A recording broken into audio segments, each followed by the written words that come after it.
Well, President Ramaphosa has met with cabinet members and business leaders. This was earlier in the week. It was to give an update on government's collaboration with the private sector to fix the economy. Now, remember, the initiative was launched in June of this year. The aim is to restructure our country's ailing economy. It's quite a big elephant to try and deal with, though. The president, listen to this, saying good traction has been achieved within the energy area through the National Energy Crisis Committee. BUSA CEO Cas Coovadia making time for me this morning. Cas, good to have you on eNCA. And we're just talking about how Eskom has said, oh, even though it's warmer, still going to be stage 4 blackouts. I can't imagine that much progress has been made. You agree or disagree? No, I disagree. I think that we've been saying for quite some time that we're not going to get rid of load shedding until we actually make progress on fixing up some of the problems at the power stations, and we make progress on getting more renewable energy onto the grid. And that's going to take time because we only started with that sometime last year. Had we started with that a few years ago, we might not have been in this problem. So I'm not surprised that we're still going to have load shedding during summer. I think what this initiative is doing is that we want to try and stop the slide that the country is in. And we believe that if we can make some critical interventions in energy, in logistics, and in crime and corruption over the next 12 to 18 months, we can at least stop the slide and give us the space to turn the ship around. So I think that when the president says that progress has been made in energy, the fact that they might be able to stabilize load shedding in the next few months, that means that there's progress. But if there was an expectation from the public that load shedding would have ended by now, then I think that expectation needs to be tempered, because certainly as business, we've been saying that until we actually get the power stations fixed up, those that are working and those that are still commissioned, and get more renewables onto the grid and get the grid sorted out. And it's those sorts of things that we're working with government on and providing capacity to support government to get done. You've named 4 very important issues. I see them bottom of our screen as well. Let me remind viewers: energy, logistics, crime and corruption.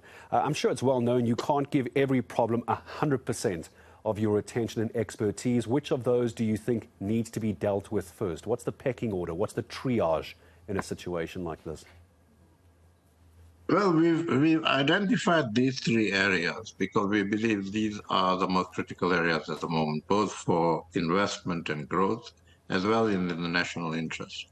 And we are trying to focus substantially on these 3 areas. What we don't want to do is to lose focus and add to these 3.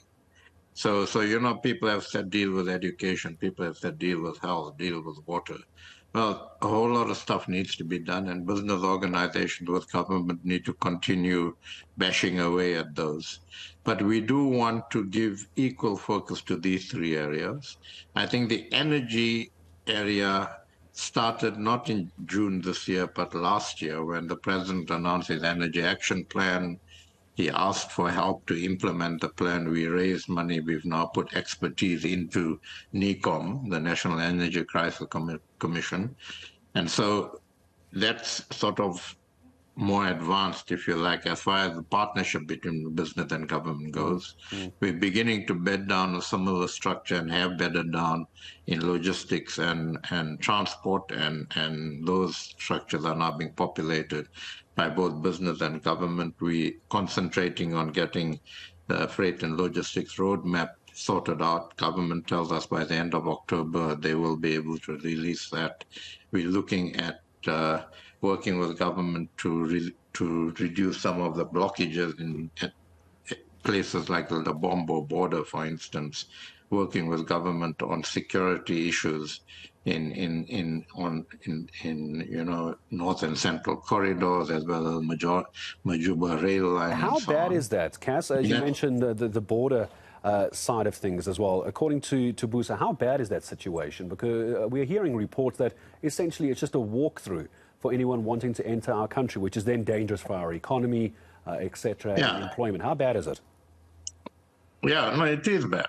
It's pretty bad, and as well as blockages at, for instance, Lubombo border post, where trucks are backed up and so on. And we're trying to work with them, do what is necessary to actually unblock that, do what is necessary to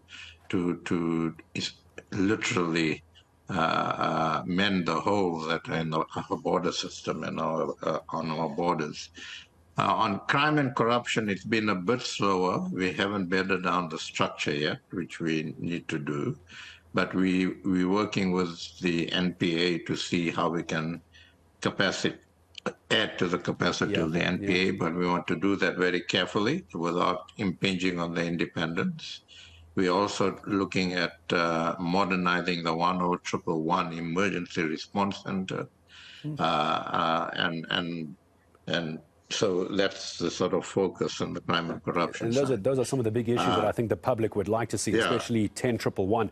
Thanks for bringing that up. We'll follow up with that as well. But it's not a great number at the moment. I want to ask you about the criticism aimed not at business, it's actually aimed at government.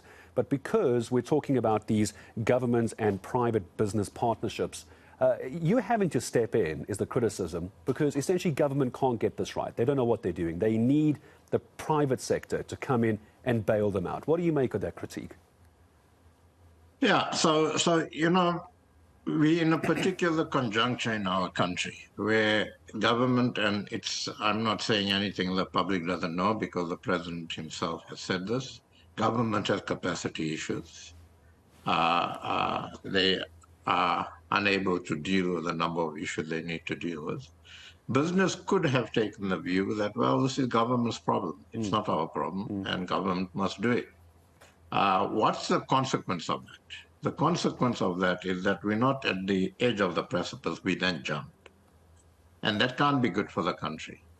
So we took the view that if we can, in this particular conjuncture, help to actually get some of the important things done as quickly as possible, and stop the slide and build some capacity in government, then government needs to actually do what it needs to do, but at least to stop the slide. We're not saying this is the panacea to all our problems. We certainly don't want to do government's job for them on an ongoing basis, but it's a particular targeted intervention for a particular period of time. And then, you know, government carries on and does what it needs to do. Well, that's the idea. That's the plan, hopefully, as well. But Cas Coovadia, it sounds like business having to set this up, come to the rescue again, and then, as you say, hopefully hand this to government and let them do what they're supposed to be doing. Always good to talk to you. BUSA CEO Cas Coovadia.